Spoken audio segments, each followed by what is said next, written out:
Well, hello there everyone and welcome to the start of another herping vlog. There is a spider here that basically, let's get a little closer. Anyhow, you get the picture. There's a spider here and it's made its web on my truck. So I'm about to move that and evict the spider. But yeah, this is typical of what we've been doing. Just another road cruise here tonight. And yeah, the plan is to go out. I'm not going for a long road cruise, just a shorter one. It's pretty warm, so we'll see what we can find. But with that being said, this herping vlog is going to be a little different from the last several. I'm actually going up to northern Florida this weekend. I'm going to spend some time there and do some herping along in central Florida. So yeah, we're going to get out of South Florida for the first time in a couple months and do some herping elsewhere. But tonight, let's get road cruising, see what we can find. Alright everyone, first snake of the night is, of course, a cottonmouth. This is the Florida cottonmouth, and we've seen a bunch lately, so yeah, I wouldn't be surprised if we find more, so we'll keep on going and see what else we can find. But yeah, glad to see that snakes are moving, and we actually found this guy in like a pull-off, so it's technically not on the road, and it's heading in this direction. So yeah, make sure the cottonmouth, well, I'm not even going to make sure he's going to go that way. I'm guaranteed he'll be fine on his own, but yep, Florida cottonmouth. Are you kidding me right now? What? What? We just road cruised an eastern diamondback at night. What is this? Oh my God. This is the 6th eastern diamondback that I've seen, and the first adult I've cruised on the road at night. Wow. That's incredible. There's no one on the road right now. It's just after 9 o'clock, and I've road cruised an eastern diamondback at night. Holy cow. That's awesome. I can't believe it. I'm actually speechless. Gonna make sure, oh, he's moving his way off the road now, and thankfully no one's on, but I do not want this snake to get hit. So we'll make sure he gets off the road and we'll keep on driving. But oh my God, a nighttime eastern diamondback. This is actually the second time I've seen an EDB at night, but the first one that I have cruised by myself. That is an absolutely beautiful snake right there. Oh my God.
Alright everyone, so the eastern diamondback has made it off the road. There's a better shot of it coming down. It's just working its way along the edge. I really want to make sure this snake does get off the road. I know that it knows better than me where it is and all, but obviously the last thing I want to see is a DOR Eastern Diamondback. But yeah, there he is, just in the habitat now. This is like this has to be probably the most significant road cruise I've had up to this point. And yeah, he's just moving along on the edge of the road. You can hear my truck, so it's pretty close, but I can't get over this. I really can't. I never get tired of seeing Diamondbacks. They're not super common, so seeing them is always a treat. Here's a better shot of one here, or of him there, but yeah, he's literally just been working his way along the edge of this habitat. This is a direction he was heading in, so I just hope he knows where he is, and I'm sure he does. But yeah, I cannot believe this right now. That is just ridiculous. Nighttime Eastern Diamondback. And what's so significant about it is because we always assume Diamondbacks to be diurnal. But down here in South Florida, you can see them at night, which is just literally insane. And I say this Diamondback is probably 3 to 4 feet. It's not the biggest Diamondback I've ever seen, but it's definitely not the smallest either. And yeah, come on, buddy. You can make your way off the road. Well, you're off the road now, but please just go into habitat. Wow, that is just absolutely incredible.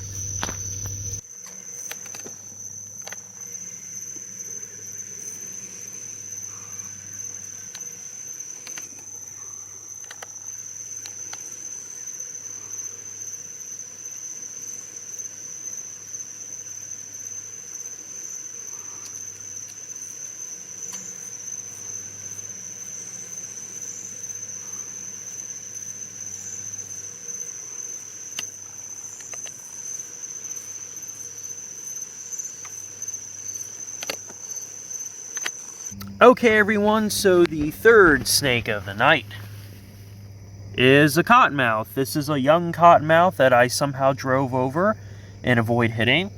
But yeah, we've got 3 snakes on the night, and 2 of them have been cottonmouths, and 1 was an Eastern Diamondback.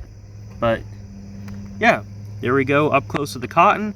So we will keep on moving and see if we can find any more snakes. Snake number 4 on the night is a little baby cottonmouth. This snake is pretty small, maybe not even a foot long. Zoom out a little here. Yep, but we're gonna keep on going. No one's on the road right now, so I think this cottonmouth's gonna be okay.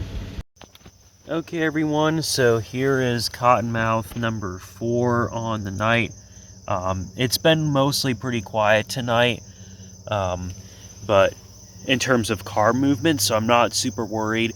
And again, cottonmouths are super common, so yeah, I think this little snake's gonna be fine. We'll let him be and continue working in that direction, and we'll keep on going. But yeah, things have kind of quieted down, but obviously getting the Diamondback tonight, I don't care if it's a slow night. That made up for like road cruising 50 snakes alone. 50 common snakes, I should say. But and the cottonmouth is doing what they do, acting big and scary and intimidating, even a snake this size. So, alright, we'll let that snake be and keep on going.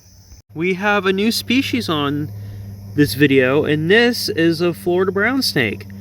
I mean, I've seen quite a few Florida brown snakes this year and on this road, but I don't see them every night, so pretty cool. This snake is really tiny. I'm zoomed in here.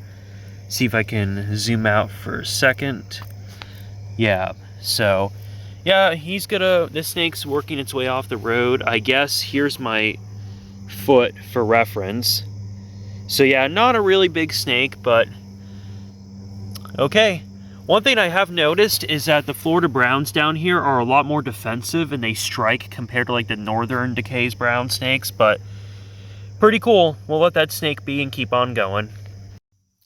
Hey everyone, so we got another cottonmouth on the road. I don't know if this is the same one that we found earlier, but it is. We did see a little smaller one. This one has a yellow tip tail, But there's no one on the road right now, so I think this snake's going to be fine, so we'll just let it be and keep on going. But yep, another cottonmouth.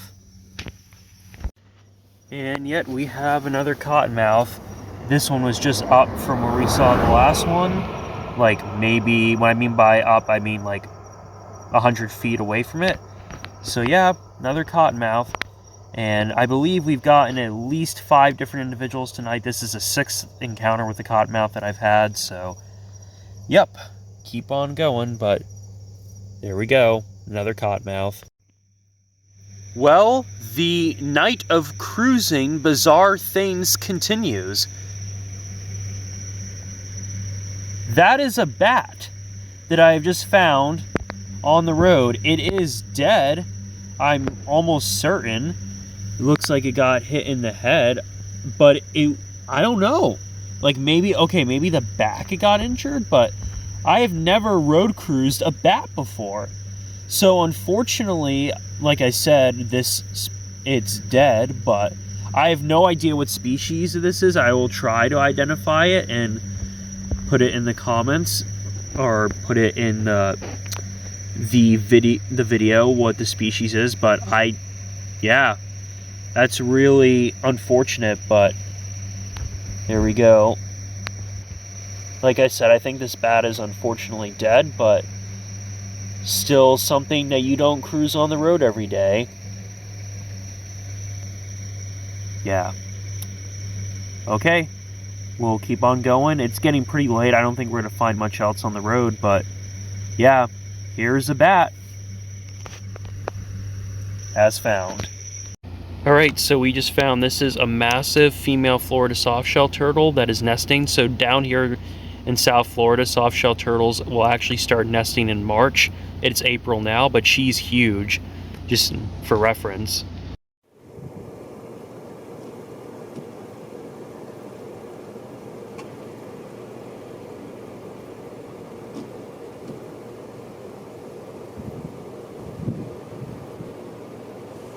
So we got a big alligator over here just chilling in this very depleted wetland. Pretty cool. Rattlesnake over here. I believe this is a cross between, you can see the orange pattern on this guy. So that's really cool. Hey everyone, so this looks to be a green anole, but it's incredibly dark in coloration. Just posing here on this gate. It has a much pointier head to be a brown anole, but it has a little crest on the back, I should say. So this potentially, I think this could be a male green anole that's just very dark in coloration. But yeah, going in and out of focus here, but he's gonna work his way, I think, down the gate and has since disappeared. So I'm in traffic right now, and on the side of this tree right there is a red-headed Agama, Peter's Rock red-headed Agama. He blends really well, but I just saw him moving on the grass, and yeah, what you can find being stuck in traffic.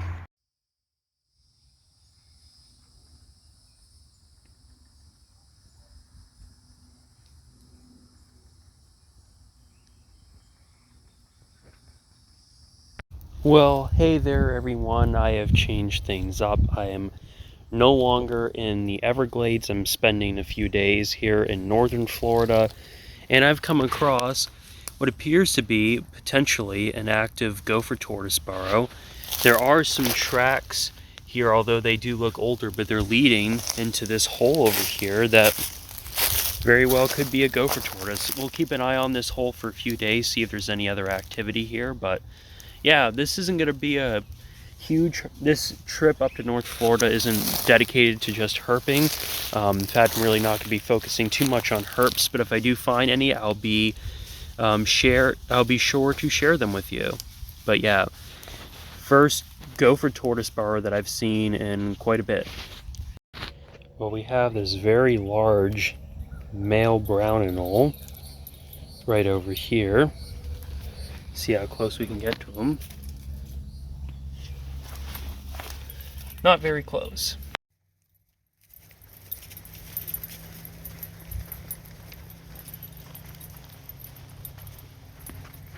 So this is a gopher tortoise burrow, and look what's coming out of it. That is a huge snake track.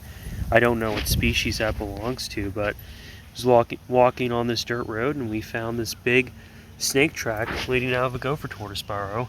So that's something that's pretty cool. Well, hey everyone, I just found a gopher tortoise here on the side of the road.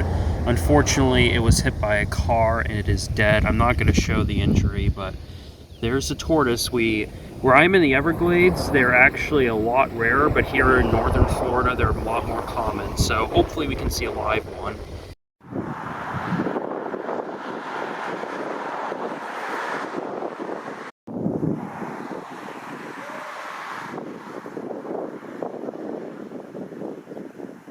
So I don't know how well you can see it, but on this mound over here, there's a gopher tortoise that's digging its burrow. So you can see the tortoise, it looks like it's moving in. There looks like there's, zoom out here, another gopher tortoise burrow here. There looks like there's one here. So unfortunately that tortoise, it's right next to the one that got hit. Likely was trying to work its way to its burrow, got hit and didn't make it. But yeah, at least we got to see a live one in this little, literally right on the side of the road.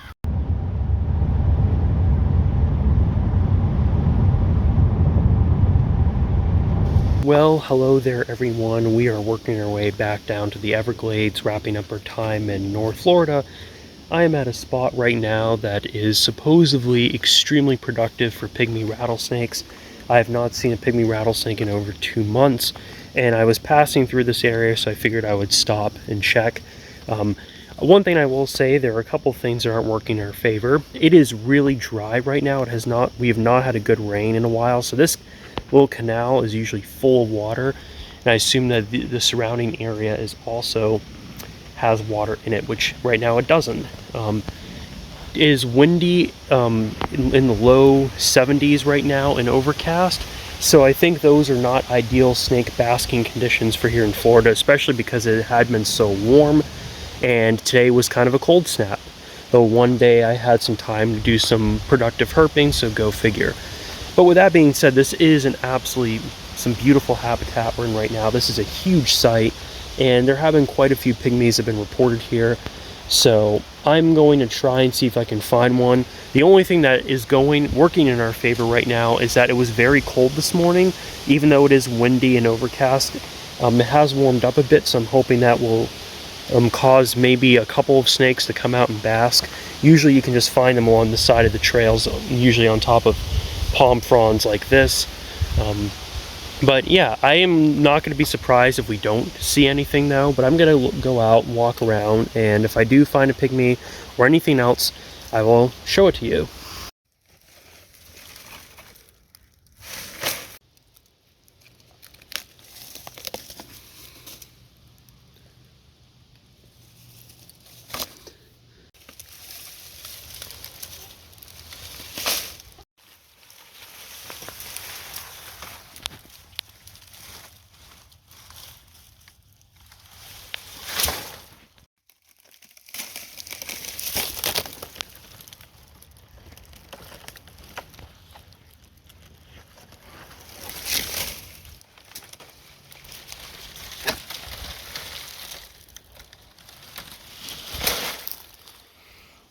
We have the perfect pygmy cover object right here. And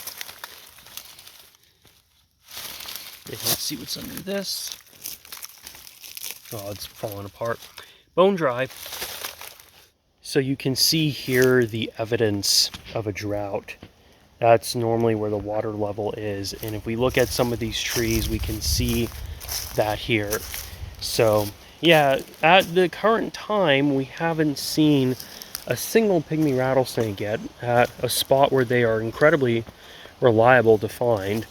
And I really do think one of the biggest factors is precipitation. And times of the year when it's dry, these snakes become incredibly difficult to find because they can just go disappear off the side of the trails. But what happens is when it rains, it causes these lower elevated areas to flood, drawing the snakes out to the sides of the trails. And that's why people can just walk around and be like, oh, look, there's a pygmy, there's one over there, and so forth and so forth. But yeah, we're going to keep walking. I'll see if I can find anything else. The only thing we've really seen here have been anoles and people, but hopefully we get to see a snake.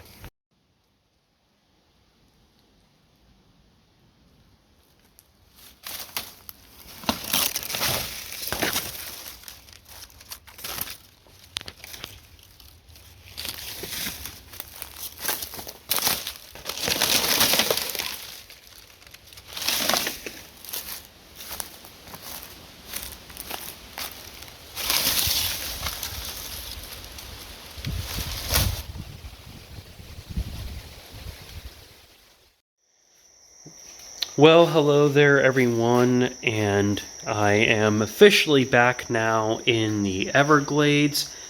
Just got back from a long drive down from Central Florida, and to answer your question, for those of you who may be wondering, I did not see a single pygmy rattlesnake in the entire area that I covered at that site, and a place that was very reliable. I think the bottom line is that my luck with pygmy rattlesnakes is very strange. I tend to find them in places where not that many have been reported, if ever. I think that's like my historic record. But anytime I go to a place where it's like loaded with pygmy rattlesnakes, where people tell me like, oh my god, they're everywhere here, you have to watch where you're stepping, I never find them. So I only get them in places where you normally don't see them. But go figure. With that being said, I think that this herping vlog episode was pretty enjoyable. At least for me, being in northern Florida was really nice. I just love the habitats up there, and even though I wasn't really focusing on herping, it was cool to see what I ended up finding there. The one thing I will say is that at the property I was staying at, there is a resident eastern coral snake there, and I searched for the snake on multiple occasions. And the one time I was away from the property, someone there actually found the coral snake, even though I had searched there literally 3 times that day before leaving. So, go figure. But other than that, everything else was really enjoyable. But the highlight of this video, without a doubt, was road cruising that eastern Diamondback at 9 o'clock at night. Since I've been in Florida, I've seen 7 eastern Diamondbacks, and everyone has been memorable, but that one in particular was just really something else. To see one that late at night and just really made my day and really made this video. So yeah, this is a pretty long outro, so I think I'm going to wrap up here. And if you enjoyed this video and you want to see more herping related content, you can feel free to check out some other videos on my channel, subscribe if you want, and stay tuned for future videos. Alright, I will see you all in the next video. Bye now.